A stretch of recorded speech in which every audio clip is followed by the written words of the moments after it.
I haven't forgotten yet, but that's my new ritual now is saying, and I have successfully not forgotten this. So, all right, welcome to episode whatever it is.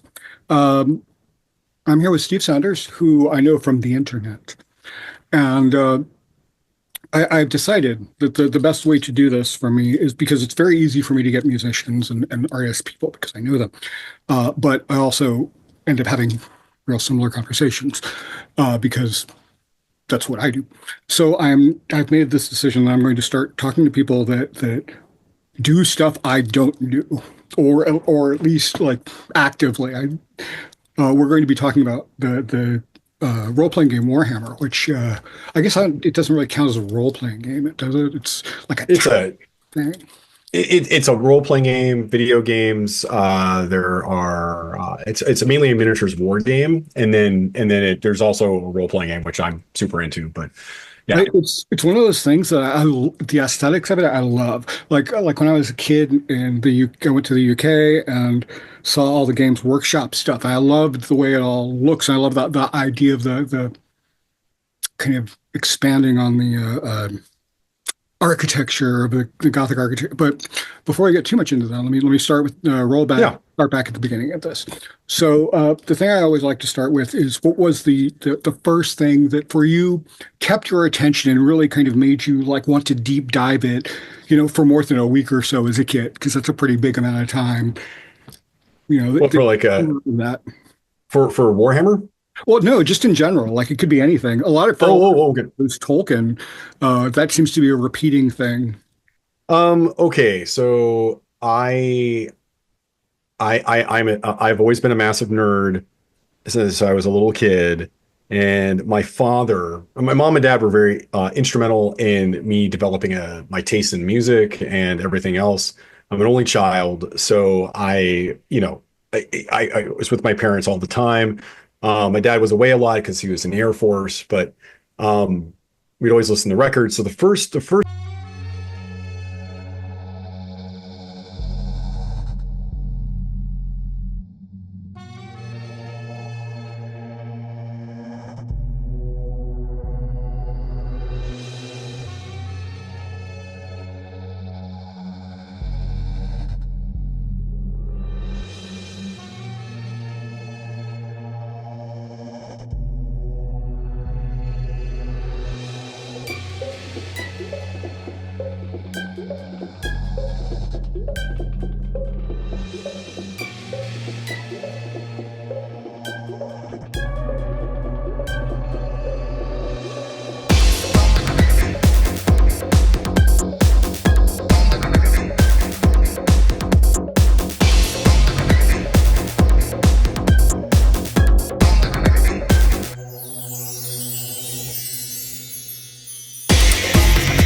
before it got all fucked up. So, No. Oh yeah, um, yeah.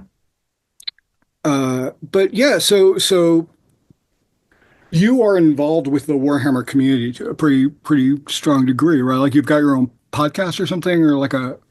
Yeah, I mean, I don't know, like I wouldn't Oh, say actually, that hold on, I'm back up. yeah, yeah, okay, yeah, yeah. Tell us all what Warhammer is, because I know it and you know it, but people listening to it, like, Oh, so Warhammer was originally like a fantasy, like dark mirror version of Europe that was heavily inspired by Michael Moorcock and a variety of other fantasy authors. Like whereas like it was a designed as like a very miniatures, British game, like very British, very yeah. British. And it's definitely heavily inspired by 2000 AD, which is a weekly comic that's been published since 1977. Most people know that as the comic that Judge Dredd comes from. Most people don't know that it's been a weekly comic with other stories in it. Judge Dredd actually predates Star Wars. So since 1977, I have most of the issues up to 1500, by the way. For the Americans, it's kind of the equivalent of heavy metal magazine, so it's very Yeah, similar but thinner. vibe. Exactly, but much thinner, like because it comes out every week, right? And it has anthology parts of anthology stories, and so that influenced Warhammer. So about 1983, they came out with the miniatures game. It was pretty loose rules. They kept designing it and designing it, and then in by the then third edition came out around the same time as Warhammer Fantasy Roleplay in '86, which is how I got into Warhammer. Was 1986, but I already read the magazine White Dwarf, Mhm. which at that time wasn't just Games Workshop. That's the company who publishes Warhammer. They would do all these Dungeons and Dragons, Call of Cthulhu, had everything in it, and then it became a House Organ later on, and then and I was reading White Dwarf because there was a British exchange outside the NATO base, which is one of the places I went to school as a kid. And so that's how I got into 2000 AD and how I got into reading White Dwarf magazine. And then I got into Warhammer. And in 1987, the Warhammer everyone's heard of when they think of Warhammer now is Warhammer 40,000. And that launched in 1987. It sort of came from another game called Laser Burn, etc. It's heavily influenced by Hawkmoon, which is another Michael Moorcock world. It's heavily like to the point where when I interviewed Michael Moorcock a long time ago, he didn't really want to talk about Warhammer because he's. I personally I can't speak for the guy, but I don't think he's too pleased about them liberally borrowing from his Law and Chaos and Mhm. in the 40K universe, the whole thing with the Emperor. That's Grand Breton, I believe. I remember from Gold Moon or Hawk Moon. Anyway, it lifts from a lot of stuff. Like they also lift from Dune, everything. But Warhammer 40K, as it's known, became the flagship product, and then became really huge. Now we're at multiple editions. There's role playing games of Warhammer 40K. They're from 20 years back. They're out now. Different publishers. It's usually licensed out. But the 40K game, there's a bunch of skirmish games. There are and fantasy's still around. They kind of got rid of Warhammer Fantasy for miniatures. Then they launched Age of Sigmar, which is kind of like a high fantasy Warhammer setting. And then they brought back the original Warhammer called the Old World. That's the game, which takes place 300 years before the end times. They actually destroyed the Warhammer Fantasy world. They destroyed it. It's gone. So now they just got in their time machines and went back to an earlier time in the Warhammer Fantasy universe. So now you got three mainline Warhammer World games. And they got Blood Bowl, which is their football game, as in American Opened up football. when I But was a kid, yeah. yeah, oh yeah, I saw that. I was like, man, I fucking love Blood Bowl. I mean, it's great. It was kind of Warhammer Fantasy, but it takes place in like a pocket different universe. I highly recommend reading novels by Matt Forbeck. Great guy, American novelist, excellent dude. Wrote some great books for Blood Bowl. So I read a lot of books. I read a lot. But yeah, that's like kind of like a very loose, truncated version of like the Warhammer timeline, I guess. Okay, So so stepping aside the it's a time, lot. Yeah. what is the appeal? Mm. Like so some to like if you had to sell it to somebody, like you can't don't sell the timeline. So why is it? What is the thing that like is going to Well, do? for Warhammer in general, like whether it's fantasy or sci-fi, if you like stuff that's grim and dark, the term grim dark does come from Warhammer 40K. In the Oh, that's grim cool. from the grim in the grim darkness of the 41st millennium, there is only war, You and were that is clearly the where right person to talk to about this. yeah, exactly. Like it's at the beginning of every Warhammer novel and rule book or Warhammer Fantasy or sorry Warhammer 40K. But if you want to get into that stuff and you like grimdark, you like stuff like industrial and heavy metal, you don't like the good guys winning, you like the fact that you like fantasy stories that are like you're let's say you're an Elric fan or you're a fan of like the Black Company books or you're a Game of Thrones or Song of Ice and Fire fan. George Martin is heavily influenced by Warhammer as well. There's plenty of jokes in there. Or if you're in like Thapford and the Grey Mouser and Fritz Lieber stuff, and even like Jack, what's that? It's good stuff. Yeah. Yeah. I'm a big Fritz Lieber and Jack Vance fan. I have a son named Vance. Playing the So home game. Warhammer yeah, is one of those things that I would really, I've always wanted to get into it. Like I love yeah. the aesthetic of it. I love the way it looks. And I like all the ideas in it, but like I don't do people, so I don't get around, I never go and play it with them. And every time a new video game comes out, I'll get it. And I'm always hoping that one of them is going to like sink my hooks in it. And Space Marine, the new one that came out, probably would, except I can't get past this one level. Uh, and so, but I was actually kind of enjoying the beginning part of that, and I've since gotten distracted and wandered off. But it's I don't drink, and Mhm. when I go with my wife, who does drink, we go to the liquor store. I just walk and look at all the bottles because they're all so cool looking, and they're all full of blues and greens and potions and all this stuff. Yep. And Warhammer is very much like that. We've played a decent number of conventions, and before we go on or while we're just hanging out or whatever, I always walk through the gaming room, and it's amazing to me to see these constructions that the people Mm. build to play these games, and all of the just accoutrements and the figures and all the time, and it's I mean it really is very much, if you're really into it, it's very much a lifestyle. Oh yeah. Well, I was gonna say like exactly. It's the other thing is like the original spirit of Warhammer is punk. It's metal. It's anti-establishment. Like it was very anti-Thatcher. The Warhammer writers were a bunch of Iron Maiden fans, a bunch of like exploited punk fans. So it has this kind of anti-establishment, nihilistic vibe to it, which makes it nice. That's why there's so many skulls and spikes and stuff. And I like, as you may know, I like skulls. Music. So So because you've got bands like Bolt Thrower, yeah, people like that who taken their whole aesthetic. I assume their lyrics and stuff from that. Or I don't think well, Hawk related, but they're certainly related to Moorcock. oh, So Hawkwind. yeah. Yeah. The guy from Hawkwind actually lives here in Victoria. Oh really? Yeah, the guy that replaced Lemmy, Paul Rudolph, is a buddy of mine. He was actually my sound guy for a Club Evader show, and I didn't know. And he told me like I asked him if he had a band or whatever. He's like, yeah, I do Pink Fairies. I'm like, wait, hold on, you were in Hawkwind? And he's like, yeah, I was the bassist Hawkwind. He's the guy who replaced Lemmy. I'm like, oh my god. He actually runs a bike shop in a local neighborhood here. And I was like really freaking out. My dad freaked out when he met him too. And because I got into Hawkwind as a kid, right? Like my dad loves Hawkwind. So yeah, Lord yeah. album and the live album that goes with that. Both of them are fantastic. Oh yeah. And just Bolt Thrower was the official Warhammer band. That's how I got into them. Mhm. They were selling the tapes for order in White Dwarf magazine. And I didn't really know death metal. I knew metal, but like I was like, eighth grade. Yeah, like I was like, I'll order a tape, and I'm like, what the fuck is this? This is way harder than Metallica. Like this is really exciting. It was hard to get music back then. Like finding death metal in a normal record store was next to impossible, right? Mhm. So especially at that point, I'd moved to like Eastern Washington.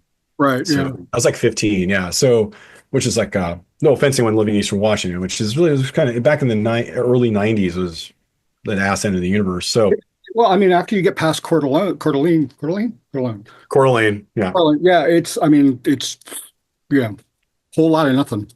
Yeah, I'm actually pretty excited. I am getting booked to play a show in summer in Spokane. I've been back since like 2003. I'm pretty excited, but it's so I don't want to piss anyone off there if they're watching, but like Coeur d'Alene, yeah, Hayden Lake, the Aryan Nations compound that was out there. Like, yeah, not the best place, although it's beautiful. It's beautiful. North Idaho is gorgeous, but All I know about that place is that it's where we stop after we come out the other side of oh, like the Montana corridor, yeah. yeah, because when we're coming in towards because it's always going towards Seattle, that's basically Mhm.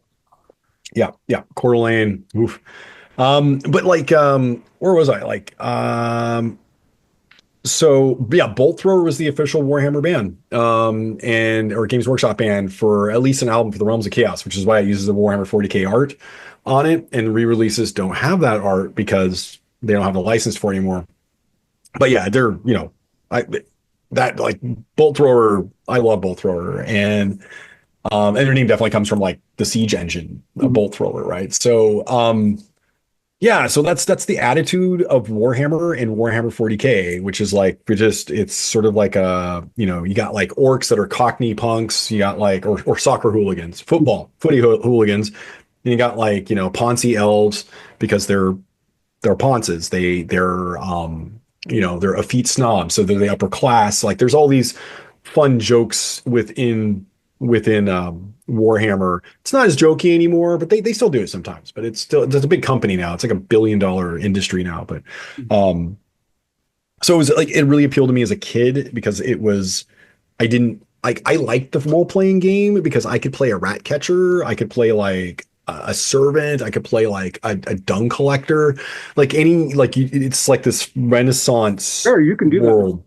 What's that? You can do that in real life too. So, You can, and I thought about like why did I start a band when I could just be a dung collector, right?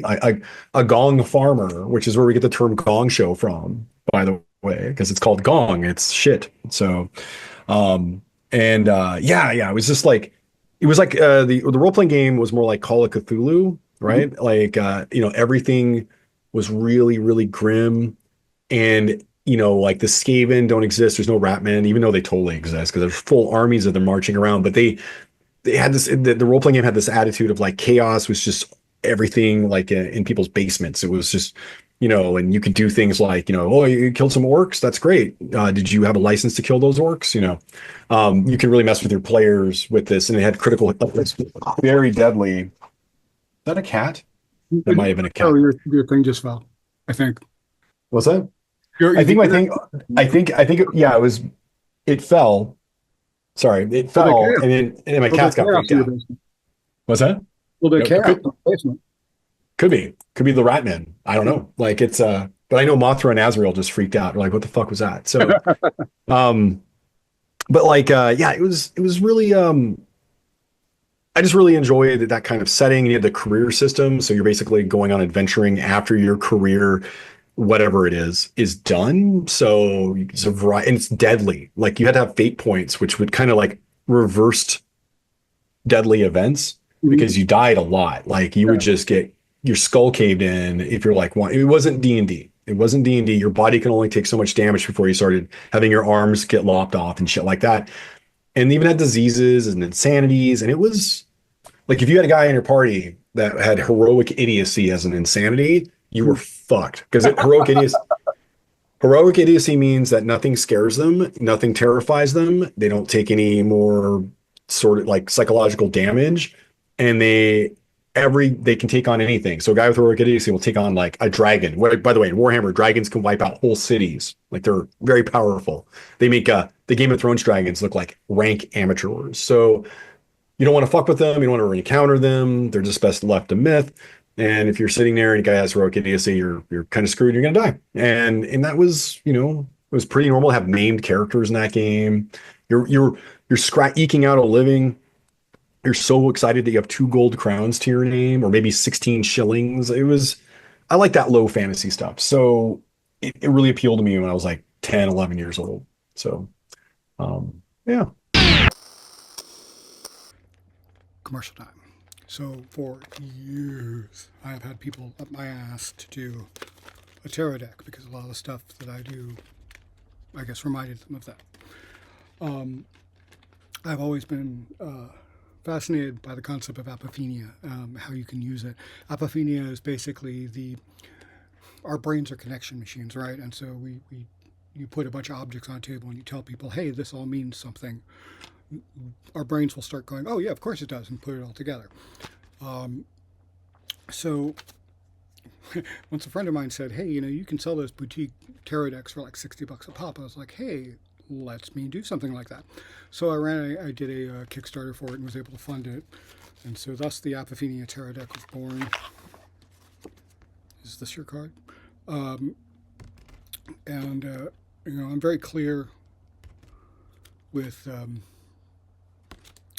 why it exists. I straight up say, I personally don't believe in this, but if you do and it works for you, then that's awesome. But because I thought that the tarot was such a cool way to explore the idea.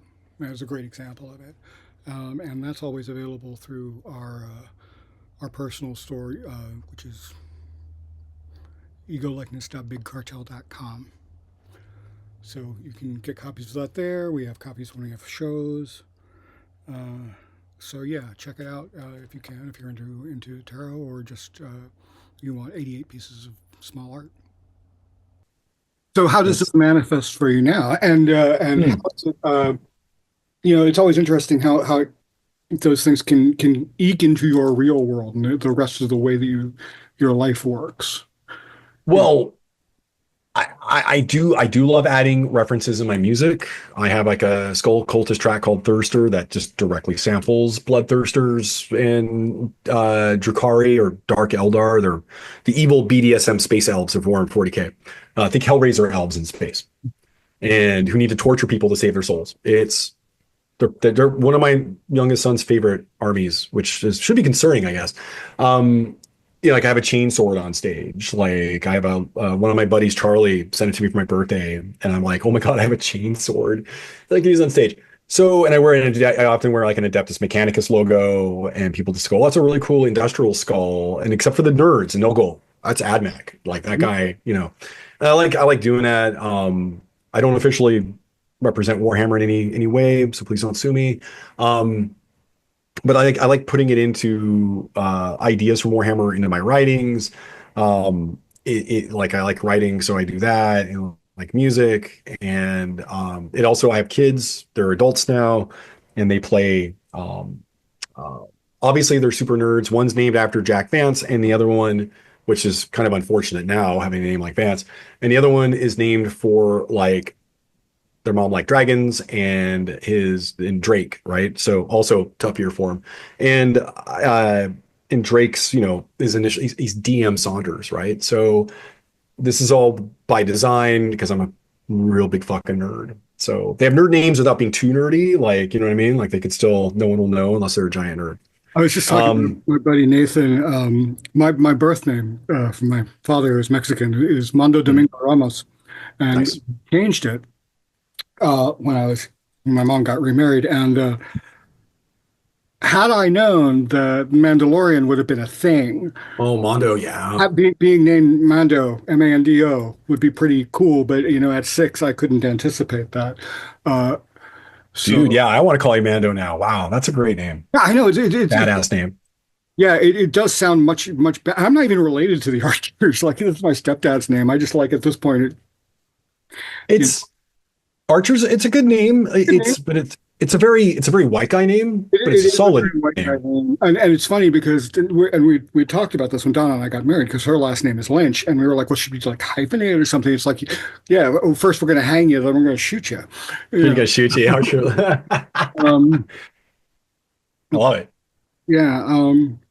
No, that's awesome. One of the things that, and I think I said this before we started, I don't know if I said it after, was the thing that appeals to me so much about the that universe is the aesthetics of it. It's gorgeous. Yeah. I tend to like anything that is excessive, like anything that's really just like 2 or 3 steps over the top. Yeah. I'm all about it. Like just, I don't know, like with everything I do, whenever I'm working on something, there's this, I always feel like it exists in this bubble, and I'm always trying to, how far can I push against the wall of that bubble before it breaks? And I find that, and then I back up just a little bit, and that's where like, I know, that tension is where everything is really interesting. And You're like a really you like a really big string section, right? So, you like, yeah. So that's Well, so yeah, do I. Like, if you like it big big and stuff. loud, yeah. Like anytime I can work French horns into something or Kodo drums, I'll Oh, do it. that But Conan soundtrack, dude. visually, like it's a gorgeous universe. Yeah. They will fuse starships as we know them, and then like Gothic cathedrals, Yeah. and just everything is. You could take any piece of armor, make it twice the size, and put it on a normal person, and then it works. Or you have your space marines who are like giant mutant crossbreed things. Genetically modified transhumans. I That's knew that. I knew they're, somewhere along the line I'd get the correct info from that. yeah, So yeah. from a Oh, from an art dude standpoint, not only mhm. and from an excessive guy who likes excessive stuff, it kind of ticks off both of those boxes. If you've seen Lawrence Fishburne horror space movie, Event Horizon's one of my favorite movies. yeah, And it's like it actually is almost because Paul W.S. Anderson is such a big Warhammer fan. I mean, he's British, he's a nerd, he's obviously into Warhammer 40K. It actually kind of serves as a prequel to 40K because it's they're the warp, for those who don't know, is a place between in space time. It's like another universe, and you go into that universe to traverse vast distances and shorter lengths. But the problem is the warp is the emotional reservoir of everything that's alive and sentient in the universe that has a psychic signature, which is literally almost everything. So it's full of demons and horror. It's hell.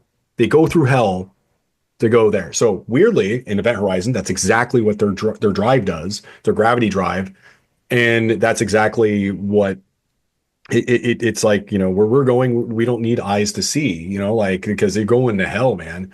And that's the warp. And in the 40K universe, they have mutants called navigators that have a third eye that can see in the warp. And then the dead emperor, the undead, the not dead but totally dead corpse emperor, eats like 1,000 psychers, 1,000 people a day, so he can project the Astronomicon, which is a lighthouse, a psychic lighthouse that people can see throughout most of the galaxy. And he's been doing that for 10,000 years. So it's pretty cool. It's a Holy Roman Empire in space. It's fucking rad. In the cathedral ships, yeah. Like, and you can tell that was a huge influence on that movie. So, have you read The Coldest War by Charles Stross? yes, Yeah. yeah, yeah. Strauss is It's got awesome. a very similar kind of Yep. Oh yeah. place outside the. Yeah, that's one of my probably favorite modern mythos books, stories. I Because think. Oh, go ahead. it just ties. I tend to like things that kind of tie the real world into the fantasy world or Mhm. those mythologies. Anyway, you were going to say something. Well, I was going to say that story by Charles Strauss is, if I ever met him, I would say that he has written one of the best stories that I would say that is even better than anything Thomas Ligotti has done. And that's saying something because I think I hang on every word Thomas Ligotti writes. I would kill for that, man. And by the way, for people who don't know who Thomas Ligotti is, True Detective season one, that's who they're ripping off. Okay. Like exactly. Not like inspired, but Nihil, literally. uh, What's that? the nihilism of Uh, with his character is and they took like large chunks of the monologues from conspir the guy. Conspiracy Against the Human Race. Yeah. Yeah. Which I own. It's a great book. Mhm. Yeah. Yeah. Are It's, you read any of Laid Baron stuff? It kind of bounces right up against Legati. mhm. So I, yeah, it's I don't know. While I recognize the innate reality of nihilism and the fact that, like, yes, none of this means anything. mhm. Um, I I don't I'm not gonna say I push back against it. I think I work very hard not to allow it to, like, yes, okay, that's the fact. That's the way of the universe, cool. But I'm still here and I still have X number of years, and so I'm going to do what I can, at least in this little circuit of reality, to push back against that entropy and to, because otherwise it's just going to eat you, and I'm just not sure what the point of that is.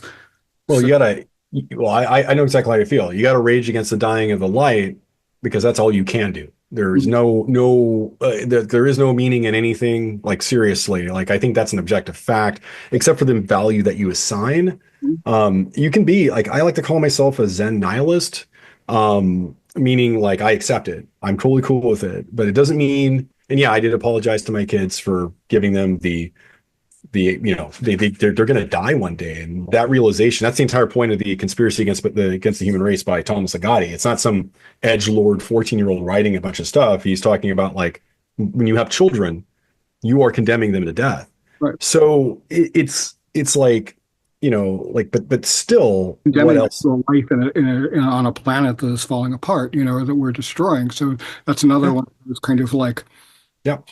good arguments, at least for us, of why we didn't have kids, because it was just like, Yeah.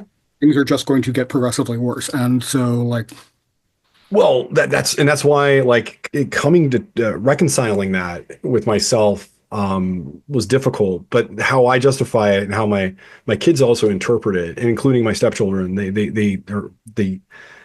see it as like, well, they might as well. They've all been everyone indoctrinates their children, right? Like you condition them. Well, our kids are conditioned to have critical thinking skills, to both love themselves and others, and to be compassionate and kind people, and do good for goodness sake without any expectation of reward. And all four kids are awesome that way. And that's how we have improved the human race in our own way. And I suppose we can live our lives and die knowing that we did that, that none of them are going to be like capitalist pigs who are just going to like run roughshod over others.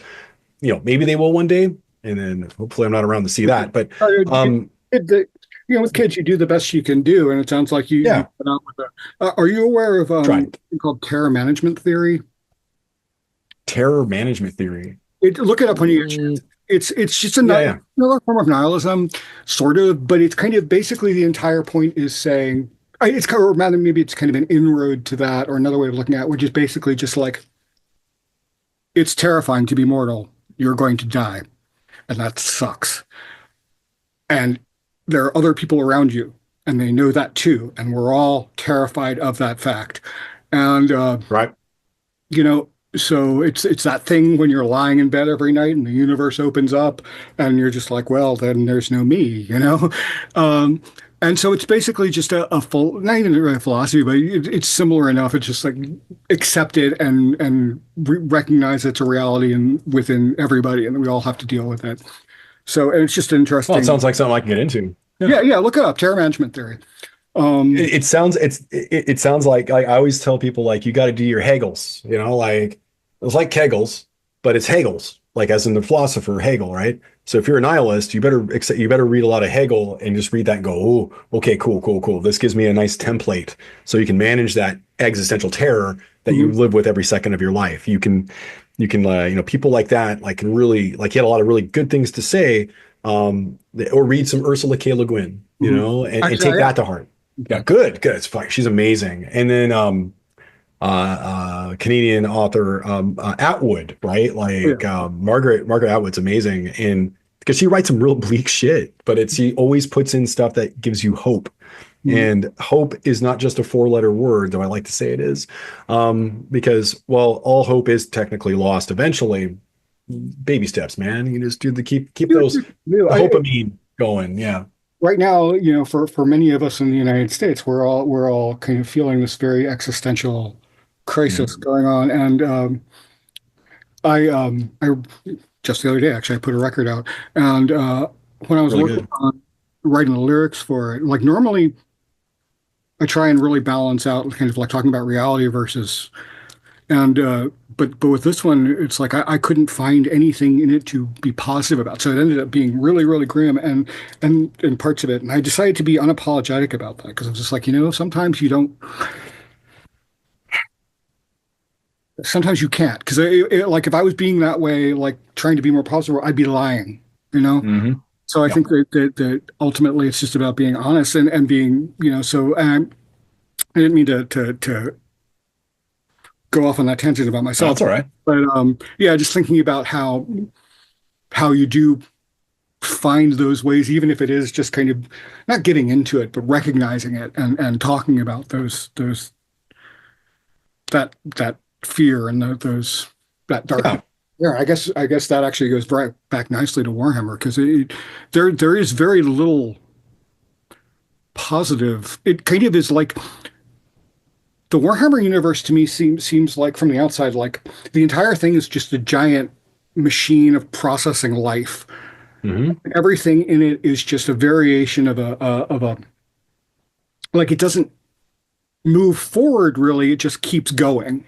If that if It just exists, yeah. So in the Warhammer Fantasy universe, it will eventually end, and they did end it. The end times, as it's called, but eventually they have these warp gates on the north and south poles of the Warhammer world that the Slan, these like frog people that were spacefarers that manipulated genetically the races and gave they bore all the races. The chaos that comes from these warp gates will eventually consume the world. So you're basically raging against the dying of the light. That's the entire point of the game. And so eventually everything will end and it'll be bad. And then 40K, the galaxy is under constant threat. There's always war. I mean, it's a war game, so they got to like come up with reasons.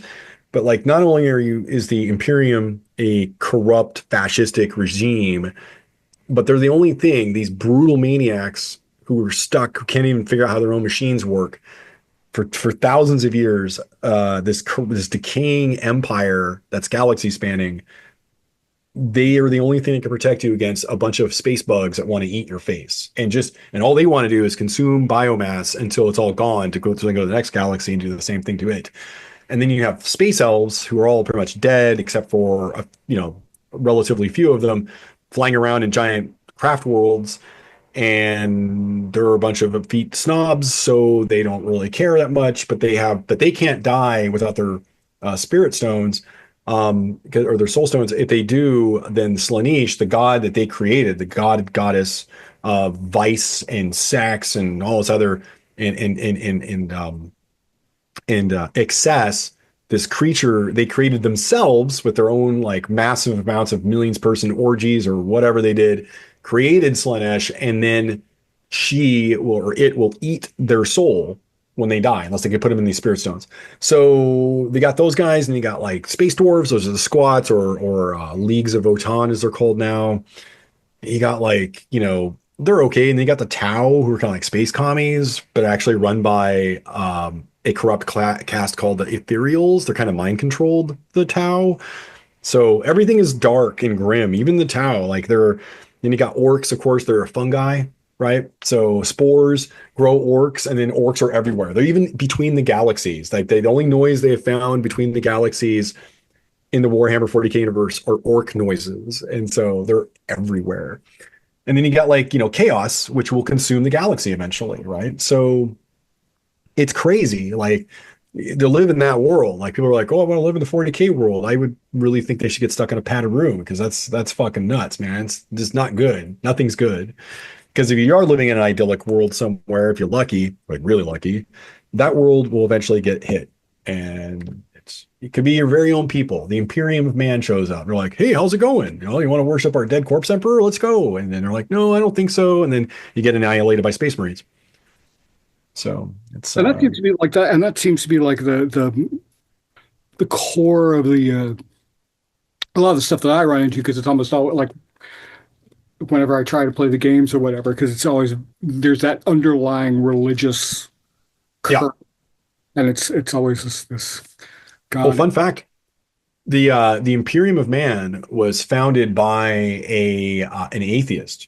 So I don't know how much you know about the God Emperor, but he is a dude from Anatolia, so modern Turkey, from 7 or 8,000 BCE.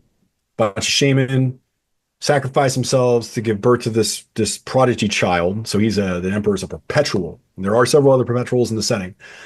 Cannot die. They always reform. They cannot die.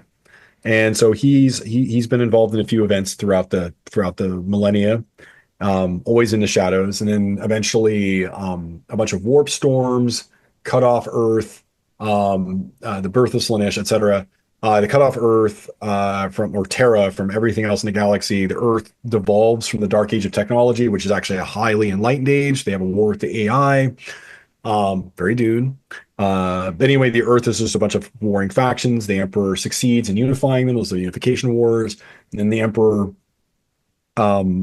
creates the Imperium and goes on the Crusades, which is a reconquista, if you will, of all the former human worlds. Now all the warp storms have lifted, and he does not want religion in his. He thinks religion is poison. He does not want to be worshipped. Blah blah blah. And because makes people a lot more susceptible to chaos, because humans are like psychic little gummy bears that are like, ooh, tasty. And so like, and that's the problem. Like when the warp storms were going on, humans would just get possessed by demons randomly because they're like, oh, I can move objects like Luke from Star Wars or whatever, and then all the demons come because they're a conduit into in real space. So the Emperor dies, or sort of dies. He fights Horus after the Horus Heresy. That's the podcast I do, by the way, with my buddy Simon. It's a multi-year war between two factions. One's chaos aligned and one is not, against the Emperor. So half the Space Marine legions revolt. And so Horus, his favorite son who turns traitor, kills the Emperor, or really wrecks the Emperor. The Emperor destroys Horus, and then, spoiler, and then he sits on the Golden Throne, which is a life support system that he projects the Astronomicon into space. So everyone becomes religious. It's all about irony, right? Like, he did not want religion. He's like, this is bad, blah, blah, blah. He sort of dies and he can't communicate with anybody. So everyone's like, cool. Now there's like a church state that worships the Emperor, which in turn gives him power, which is interesting. So it's just all about irony and twisted. It's a twist. So, and yeah. Do you get into the model making that goes along with this stuff? Mhm. Or, Yeah. Yeah, I do minis. I don't do them as much anymore because I have really bad arthritis. And I do buy them. I'm looking at minis like right before I was talking to you. I was, minis. And I get it from all kinds of different companies as well. I like using them in games. I like using them as like inspiration for writing my fantasy shit. But like I play the video games more. If you haven't played Rogue Trader, by the way, you should totally play Rogue started that Trader. one. It was, yeah, it's, so many of them I have started and then just not found. I may go back to that one though, because I've been on this like what is it? I guess CRPG kick for a while. Yeah. So Yeah. Yeah. Baldur's Gate 3. If you like that, you'll like Rogue Trader. It's an isometric RPG. mhm. I get it too. Like, I always go back to playing Bannerlord. I have the Realm of Thrones mod on there. So it's a Song of Ice and Fire, another obsession of mine. I play the shit out of Bannerlord. But KCD2, you mentioned that. I'm getting that soon. I can't wait to play Oh it. yeah, no, it's fine. Like I've been playing it for 2 hours and I literally just got through the prologue. Yeah. So Just like the first game. Yeah. I like the games that you can get a lot. Like I did like what 300 hours or something in Witcher, or Nice. Baldur's Gate, same thing, and Skyrim. It's considerably more.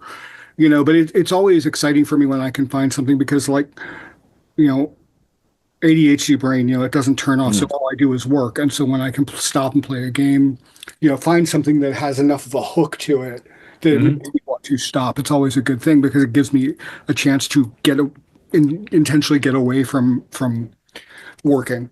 Yeah, that's I call my vacations, like my holiday games. Like if I'm not working, I always got to be doing something. Same ADHD, right? Like I'm not just ADHD, I'm autistic too. Holy shit. And like I like to focus on stuff. So that's why I have like over 2,300 hours in Bannerlord. You know what I mean? Like it's because that's what I do to relax. Right, Like right. and but yeah, Kingdom Come Deliverance is it's I think I mentioned this in a comment earlier, but my younger son Vance, that's why he's going to school for sociology and medieval studies. Oh, nice. It's the first game. Yeah, yeah. He went to Czechia. He got a picture of Jan Siska. He's a big Czech hero. The Hussite Wars. Look it up. It's fucking amazing. But like KCD takes place like right before Jan Hus is killed. He'll be burned at the stake in like 14, 15, and then that will kick off the Hussite Wars. So Vance was so enamored by it. That's why I went to Czechia. Ironically, was there right when the Prague shooting happened, and they were in Denmark when the Denmark shooting, Copenhagen shooting happened. So I'm like, be careful when you go over there. You guys might be bringing death and mayhem with you. But like, that aside though, yeah. So he's like, I really want to get KCD2, Dad. I'm like, yeah, man, I need to get it, but I won't get it unless I get you a copy because I feel bad because we'll just want to talk about it, right? Right, Like, yeah, of course. we're huge fans of the whole. Like, I played through the first game twice. I usually just end up just like murdering people. Like I get like I do the game, then I just run around and like how many villages can I murder? So like Yeah, well, Skyrim. you play the game to play the game, but then you've played the game, so that's just kind of Yeah, like living in that world and doing that thing. I was doing an evil run with Baldur's Gate recently, where I was literally nice. just killing everyone. So I still haven't played Baldur's Gate 3. Both my sons have been giving me shit about that. They're like, Dad, come on. And you're it like, really they're is a like, we'll buy it for you. remarkable game. Like, All the videos I've seen on this, it looks amazing. And I love Forgotten Realms, man. So I was like, oh, if I can fight some Fey guys, I'd be super happy. But I'm not. The whole CRPG thing never really did much for me until I played that, and then I kind of got it. So, because yeah. really for me, and it comes down to probably something very similar with playing Warhammer. It becomes like chess, which I enjoy. It's like thinking through exactly how to kill that dude over there without getting killed by these guys over here, Yeah. and that's good because that's something like my brain can. I either want to turn it off completely and just play like a stupid shooter where it's just like Hmm. shoot things, or something that's going to be really really engaging at a deep level. Yeah, I was gonna say when you mentioned that, if you were gonna get into some like Warhammer stuff, I highly recommend a skirmish game like Kill Team Mhm. for 40K, right? Because you only need 10 minis, Hmm. right? Two people with 10 minis each. You get a kill team. It's inexpensive, relatively. Warhammer is very expensive. And you paint them up and stuff like that, and you have a kill team, and then you play somebody else, and then you don't have these like massive armies. Like because Warhammer 40K was originally a skirmish game. It was a skirmish role-playing light style. That was called Rogue Trader back from 1987 and you just could just buy whatever minis and then I lost your sound. how about now? There you Okay, cool. Hit the button. But yeah, you can play like this. You can play like the Rogue Trader styled kill team, or you can like go do an older game like Mordheim, which is like fun little war bands in a city that was destroyed by a comet. It's fantasy. Mordheim's my favorite game, by the way. And also Trench Crusade. Have you heard of Trench Crusade, Steven? No, no, no. I haven't heard of any of these at this point. So Trench Crusade is not Warhammer. It's like Warhammer dialed to 15. is It's wrench as in wrench or like trench as in trench? Trench Crusade. Yeah, like a trench, like a Uh, so what Trench Crusade is really quickly, it's designed by the guy who did Mordheim, Tomas, who's an amazing individual, and the art it was created or concepted by the guy that did the Path of Exile games. yeah. That artist, Mhm. this guy. So it's all like Cannibal Corpse level horror. Mhm. And so Trench Crusade takes place in an alternate World War One timeline where in the 12th century, 12th or 11th century, the Christians unleashed Hellgates, and now it's just a war. It's been like 900, 800, 900 years of fighting the forces of hell. So you've got trench pilgrims, artillery witches. You got the miniatures are amazing, and yeah, it will definitely trigger. It will just look up Trench Oh, Crusade, just look say some that. pictures, and you're gonna be like, holy fucking shit, this shit is dope. Like it's. But yeah, I love that. I'm really got into it, but like skirmish level games, those where you should start, like like Trench Crusade or Mordheim, Kill Team, Necromunda, right? Because that's Yeah, all Hive City stuff. Also, if you're ever feeling a good shooter game, Necromunda Hired Gun. yeah. No, I played it. Oh, you played? Okay, cool, cool. So I love that game. So are you escaping? Oh, No, no, you'll be sorry, one sec. Hmm? Good night. Nicole's worried about being on camera. So okay. That's So fine. Well, we can actually wrap this up pretty soon because we've got people over and I'm kind of neglecting. oh, no worries. But yeah, well, thank you so much for doing this. And so before, I don't know when I'm going to have these out yet. I'm trying to get 25 of Yeah. them, and then, but when I'm ready to go, I'll be writing everybody, and so I can tag on at the end of these if there's anything happening that you're doing. But you've got a band, Skull Cultist, I do. Yep. which I assume can just be found in all of the usual. Yep, you can find Bandcamp, Spotify, all the other streaming outlets. Yeah, yeah, Skull Cultist. I'm on Blue Sky as Skull Cultist. I'm on Facebook as Steve Saunders. I have a Skull Cultist page on Facebook, but I barely ever post on it. I probably should. I suck at promoting myself. And yeah, yeah, I'm gonna be at Mechanismus playing with you and a variety of other awesome You've got your bands. podcast, which is weekly. It's usually monthly. We finally skipped a month. We've been doing it for well over a year, maybe a year and a half. It's called Galaxy in Flames. It's a Horus Heresy focused podcast, though we talk about other stuff like 40K. We had one where we talked a bit about Trench Crusade. Simon he works for the company and worked on the Dune role playing game. So he's he's in the the role playing game industry. He's a big miniature nerd. Bigger than I am as far as like miniatures. Like I like them and I'm obsessed with miniatures, but he actually has full fucking armies and that's like his majority of his paychecks are spent on that. And then I feel I like was I all can like, properly do justice for those of you listening or watching who haven't seen it. The how involved these miniatures and these whole things are. I mean, you'll walk into a room and there'll be, full size, multiple full size like convention tables yeah, for one scene, and they'll have whatever the land is, and then terrain. Yeah. hundreds and hundreds, if not more, of these little dudes all representing. And I always think about them like if imagine just somebody walking by and hitting it, and just watching it all tumble down. Oh man, cats. Cats will like I was playing some 40K with my boys and like Mothra got on the table and she's a big girl and it's like the cat attacks. There's actually rules people come up with in case your cat jumps on the table, see what they do. Like they're a giant beast. Like can they take them out? Yeah. Um yeah, it's pretty cool, man. Like the terrain. I used to own a gaming store actually, like where I sold stuff. We had 3D printing for terrain, and I'm the kind of guy that like, oh, I need like an Imperial Guard trooper arm from 1989, a left arm. I'm like, oh, I have my bit section. Go ahead. It was called the Vorpal Gnome. I had it open for a few years, and then COVID happened. So, Yeah.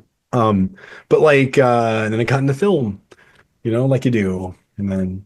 That's well, that's a hard industry. But like, yeah, so there's so much you can do with that's the cool thing about miniature gaming is you don't actually have to play the games, you can buy them and paint them. There's a lot of different companies and a lot of different miniatures. You can 3D print them, you can use them in your role-playing games, like, Dungeons and Dragons. My first miniatures were for D&D games. So back in Germany, like I played D&D and the Schwarze Auge, which is the dark eye in English. Actually, it's the black eye, but they translated it to dark eye, which is the German Dungeons and Dragons. Um, and then I got into Warhammer. Yeah. So I mean, like, and I'd use miniatures in that because I started buying all the miniatures too wherever I could find them. My dad was nice enough to have taken me to the original Games Workshop in England. So that was cool. Like, yeah, like just my parents have always been very supportive of my nerdy habits, Oh, which for good and bad. Like they just they I have the best parents on earth and they yeah. So but like yeah, but yeah, like I guess I should before we go like talk about like if you like EBM industrial stuff that's done by a giant fucking nerd. Skull Cultist is grim, dark, EBM, brutal, like, but also very techno, rave heavy because I love that shit. Like, I love Scooter and Wump's Cut. You know what I mean? Like, and I think I did an okay job combining a lot of those elements and even synthwave. I've done that, and because I like synthwave, so I combine whatever I can. I'm basically like Games Workshop, but for music, except way poorer, way poorer. Um, or I just combine everything I love, and I like to say I wear my influences on my bloody sleeves, like and actually at the show you'll get to see Skull Cultist with guitar because Eric Gustafson will be doing guitar for us. Excellent. And do you know Eric, right? Like We toured with them. you toured with him, yeah, yeah. They took So Adoration out on I think on their first couple of tours. nice, yeah. I I just played I with him and let's see what's it with Eva a few months Gabby, ago. yeah. Yeah. Nice, nice. Yeah, I played with him a couple times in Vancouver and here in Victoria, so 3 times. And they're very good buddies. I stay with them in Vancouver with them and Mr. Spock. She's an amazing cat. And yeah. So Eric, I didn't know this though until like right before I played with him. Eric was the original bassist of Therion, Oh, which is like a formative death metal band oh, from Sweden. oh, wow. He was like in Therion, and I'm like, holy fucking shit, because I like metal too. So I was Nice. like, what? I used to listen to Therion in high school. And then he was in high school, and he's a little older than me, but when I was in high school, he was in this band and he was like 18. Yep. What? Yeah, so It was funny, like it was a few years, but like we knew him as every time we'd go through Austin, he was always somehow in the opening act. yeah. And we never actually really talked to him until like fairly late in the game, like 3 or 4 years went by and we just see him in every time. So, Yeah, he's in everything. He's in like Grendel. I think he's been in all of them. He's a great guy. Like mhm. I love him and Gabby to death. They're wonderful human beings. Um, really easy to work with too. Like, Mhm. and Oh, yeah. Gabby's actually, Really and nice. Gabby's, oh yeah, yeah. And Gabby, Eva X is one of my tracks on my last album.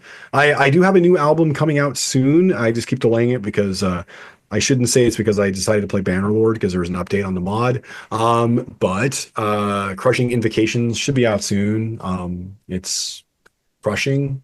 And then I have some remix stuff coming out. I've been singing on remixes for a few months, but like Caustic, did a remix Bixley, which if you've never heard of Bixley, you should check them out. Bixley is one of the best bands I've heard for what he does. And like Violet Wanda, like yeah, Sephi, my buddy in England, Tachyon Crisis Talon. Imagine like a super hardcore Doctor Who nerd that loves Allied Vision doing music. That guy is amazing and does like a 10-minute drum and bass remix of Rivet Hammer. I was like, holy fucking shit.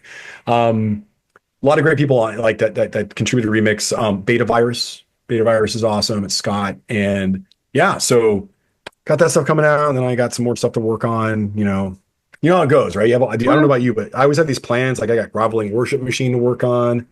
I haven't even titled the one after that, but it's all about peasant revolts because I'm into Oh, that shit.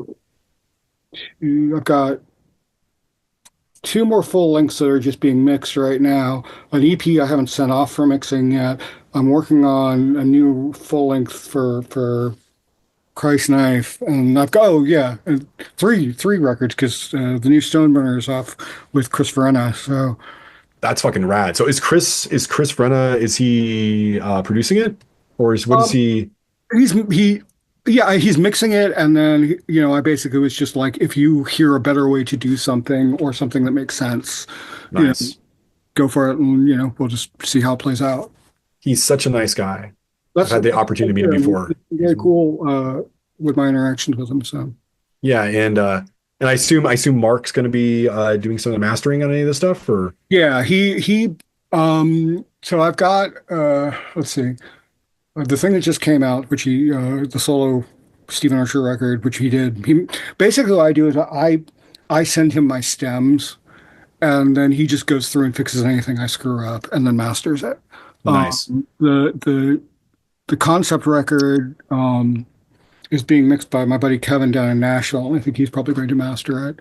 nice. And then yeah, I have another solo record. My weird metal industrial thing is Celis. Mark's got that, and then That's Mark from Out Out yeah. audience, and Out Out is one of my absolute all-time favorite bands. And we got to work with Mark for Insulin Shocks, which was a compilation that we put together Oh for yeah, yeah. diabetes research, and I was so excited about that because I'm such a big Out Out fan. I'm so jealous you're working with him.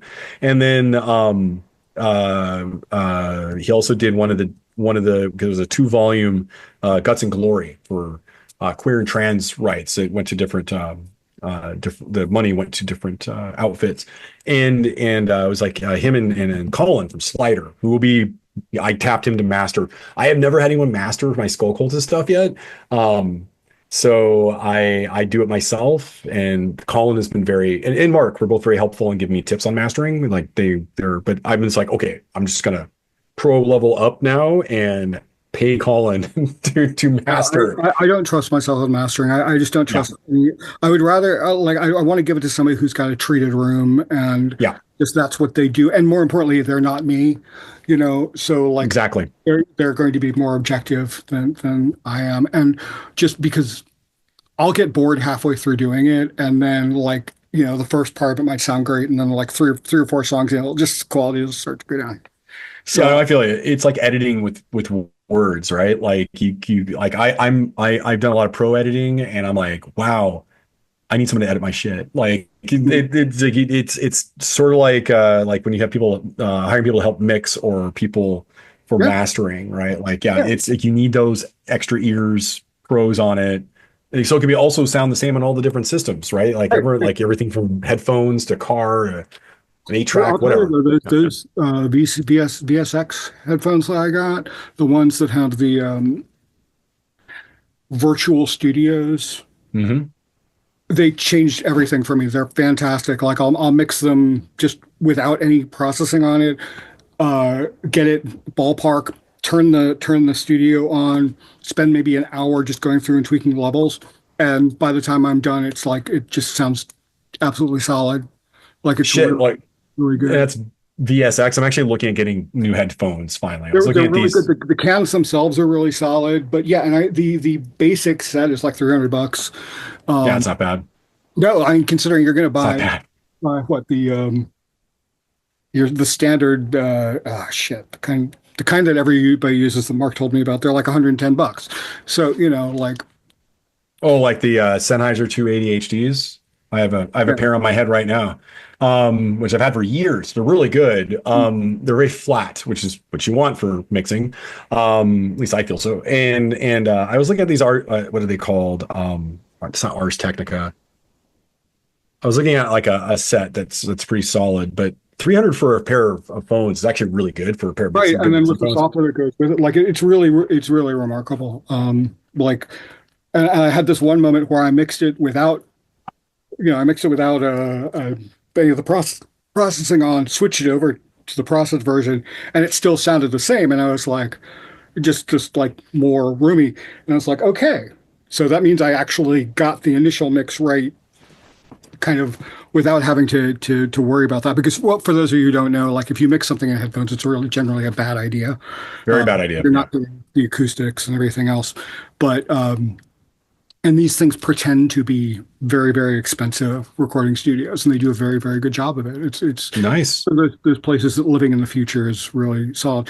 I was going to say because usually you want to have monitors for that. Well, I've got the guys back there, but they're like, they're the same ones. I know them, and I've had them for 20 years. They do the job, but just it's nice to be able to sit in bed and mix in a studio. So yeah, exactly. And I got to get him out. It's Steven Slate Audio, and he's a V Steven. So like obviously he's superior. So the V is for victory. As you know, Steve. So, but like, yeah, I know. I should probably get a pair, because I was looking at another pair. What are they called? Like, it starts with an A. Audio. I want to say Audio Technica. I don't think that's correct. But I was looking at another popular pair of studio headphones, but I just want to get some. Yeah, I usually just mix with my monitors, and it drives Nicole up a wall because I constantly start everything. Yeah, what's that? Yeah. That's part of the reason I do the headphones, and also it means I can sit on the couch with Donna and watch TV with her. So nice. All right. Well, thank you so much for doing this, and I will see you in Seattle soonish. Yes, thank you for having me. Absolutely. Hail the Emperor. Whatever the thing is. That's the Emperor, sure, but what about Horus? Hey, so yeah. Honestly, whoever's gonna hook me up, I'm good with. I have no. Conrad Cruz, definitely the Primarch for you. The Night Okay. Lords, that's my All faves. right. Well, there we go then. All right, man. Thanks a lot. Yeah, no worries. Thank you.